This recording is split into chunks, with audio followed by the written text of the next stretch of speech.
What's up everyone and welcome back to the MMA Zone. Today, let's get started with Paddy Pimblett sends a warning to Conor McGregor. Paddy Pimblett is fresh off the biggest win of his career, which saw him defeat Tony Ferguson late last year. In addition, the streaking Scouser is also preparing to welcome twins sometime around UFC 300 in April. Given that he's continued to climb up the rankings while establishing himself as one of the most outgoing personalities in the sport, it's no surprise that Pimblett had an eye-catching answer while recently discussing his dream fight. While speaking on an episode of The Disruptors, he indicated that he wants to fight at Anfield Stadium, specifically name-dropping Conor McGregor. Probably you'd have to say Conor though, because McGregor, because you get paid more than fighting anyone else by fighting him. Yeah. Wouldn't want to give too much away. No, obviously he's a striker. Put him on his back and try and submit him. I reckon a lot of people would want that fight. They might do. You'll see in the future, you never know. Although odds are that a fight between the two isn't in the cards right now, as the baddie indicated, anything can happen. However, with McGregor having just 2 fights left on his contract, and one of those fights expected to be Michael Chandler, Pimblett's window may be closing. Next up, let's take a look at Aljamain Sterling calls out Sean O'Malley. In the main event of UFC 299, Sugar Sean O'Malley picked up his first title defense and avenged the lone loss of his career by defeating Marlon Chito Vera. In the wake of the fight, O'Malley found himself in a back and forth with former champion Aljamain Sterling on Twitter, after the former champion questioned why the fight was made in the first place given the bantamweight rankings. While Sterling gave O'Malley his credit for the win, the way he saw things, O'Malley was expected to win the fight all along, and should have been defending the belt against a top-ranked contender. In a video for his YouTube channel, Sterling once again weighed in on the bout. The only thing that rubbed me the wrong way a little bit, again, and you could call me salty about it, you could call me a hater, but I stick up for my boys, and I hope you guys do too. But he should have called out Merab and did the right thing. I think it's kind of ridiculous for him to say, Dana, get the jet to Spain. Like, what are you talking about, dude? You defended the belt against a guy who wasn't even ranked in the top 5. They moved him up to the top 5 to make it look like it was better, like he fought a top 5 opponent. How did Chito move up in the ranking? Who did he beat to move up in the ranking? He just barely beat Pedro Munoz. It's important to note that O'Malley has since indicated his desire to defend the title against Merab, suggesting that the two headline the upcoming UFC 306 card at the Vegas Sphere in September. Next up, let's take a look at Garry versus Michael Venom Page next. After a big win in his UFC debut, Michael Page has continued to find his name in talks alongside a number of potential welterweight opponents. Although he indicated following the victory over Holland that he has no intentions of calling anyone out, fans suggested a matchup between he and Stephen Wonderboy Thompson. After MVP pumped the brakes on that fight, Michael Bisping has now thrown out another name, Garry. He spoke in a recent video for his YouTube channel about the bout. And the welterweight division is spicing up in a big way. Machado Garry is at number 6. I think you leapfrog Michael Page right up to a number 6 fight with Machado Garry. And I'm just saying, as a fan, right? I would love to see that fight. They're both very tall. Garry's 6'3", Michael Page is 6'3". They're both strikers. They're not going to wrestle. We're going to see 2 tremendously talented strikers throwing down, and it will be a lot of fun. And the winner of that fight between Michael Page and Garry potentially then will get to fight Leon Edwards in a stadium in the UK. Could you imagine that? Despite Page indicating that a bout between he and Thompson may not be the most exciting given their similarities as counterpunchers, Aljamain Sterling still wants to see the fight. He spoke in a video for his YouTube channel. How do you fight this guy? How do you fight Michael Venom Page? You go in, damned if you do. You pull back and you stand there, damned if you don't.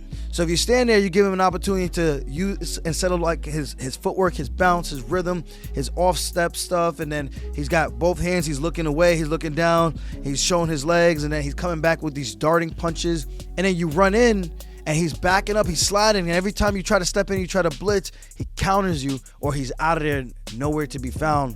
That's a dangerous guy to fight. So far, no word yet as to when MVP will look to return to the octagon.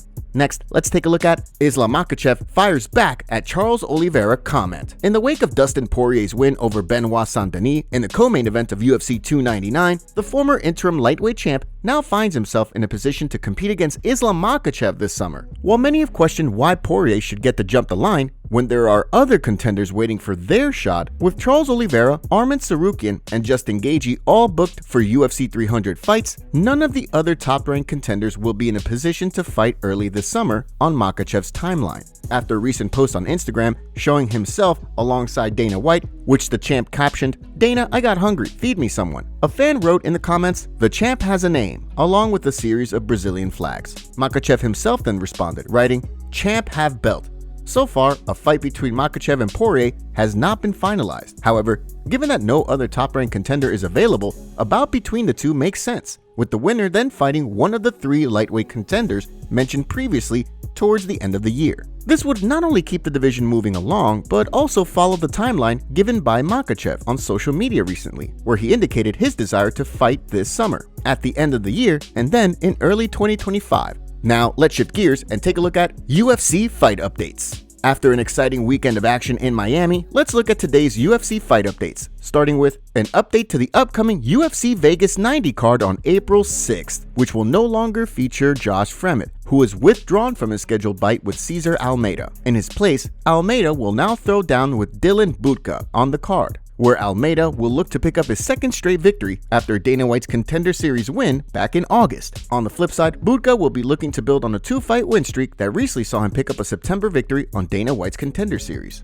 The following month, Anthony Smith will square off with Vitor Petrino on May 4th at UFC 301, following the latter's UFC Vegas 87 call-out. While speaking on SiriusXM's Fight Nation, Smith weighed in on the situation. I think that they believe that this is the perfect opportunity for them to jump on me and build their name off of me.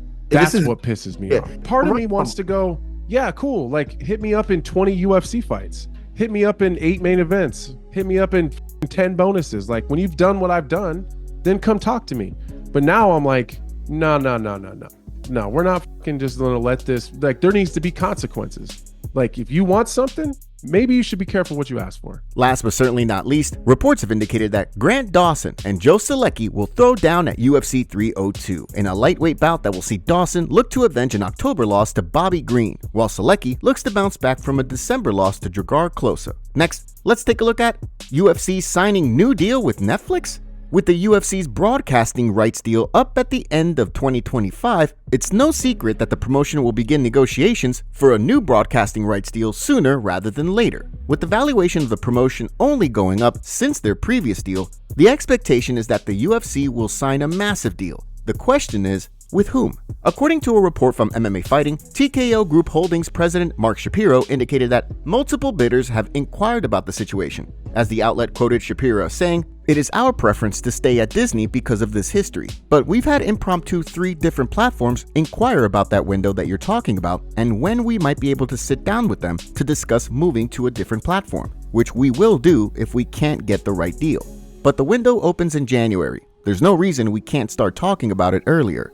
While the promotion would prefer to stay with ESPN and Disney, Dana White heaped praise on Netflix during the UFC 299 post-fight press conference following the company's deal with the WWE. I think that Netflix should have gotten into live sports years ago. I think they're late to the game, but they are a force.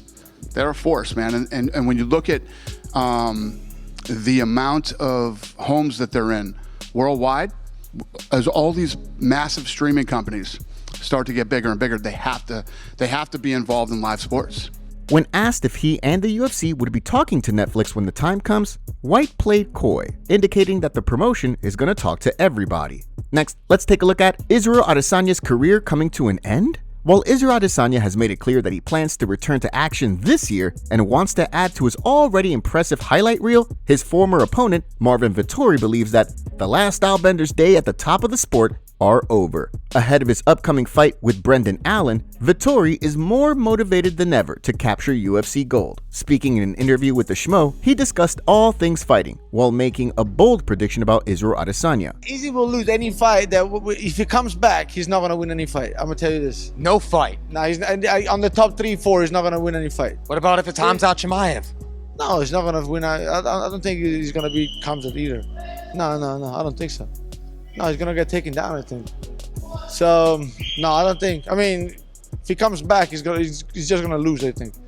So they're gonna tell me that I'm a hater. But like, to be honest, I think it's true. Like, this game is improving so fast. It's like it's evolving so fast, and like the grappling level and everything is just evolving. You know, it's just getting higher and higher. And I think he can't hang. Like taking a year off now, it's a lot. So far, there's been no word as to when Adesanya will return. However, the expectation is that he'll face off with Dricus du Plessis for the newly minted champion's first title defense. Dana White fires 8 fighters from the UFC. 8 fighters were released from the UFC, including Khabib's cousin, Abu Bakr Nurmagomedov, who was released with a 2-2 record. Mike Breeden, Fernie Garcia, Luis Saldana, Dennis Bondar, Daniel Lacerda, and Mateus Mendonca were the other fighters released by the UFC. Nate Diaz versus Jorge Masvidal in boxing was just announced. The two will clash on June 1st at the Kia Forum in Inglewood, California. The matchup is hosted by FanMio PPV, which is the same company that presented Logan Paul versus Floyd Mayweather in 2021. It's also co-promoted by Nate Diaz's promotion, Real Fighting, as well as Masvidal's Gamebred boxing promotion. Top comments: Figgy versus Garbrandt opening the early prelims, while Bo Nickel is fighting an unranked bum on the main card. Makes sense, lol. I don't give a fuck about Nickel and Brunch. Why the fuck my man Yuri is on the prelim while this mismatch is on the main card? Still blows my mind how Brundage and Nickel are fighting on the UFC 300 main card. Dana overestimates how bad we all want to see Bo. Nickel definitely has Dana White privilege. Make sure to leave a comment and you might get featured in our next video. Thanks for watching. If you enjoyed, make sure to subscribe and turn on notifications to never miss any MMA news. Check out our video from yesterday if you missed it. See you tomorrow.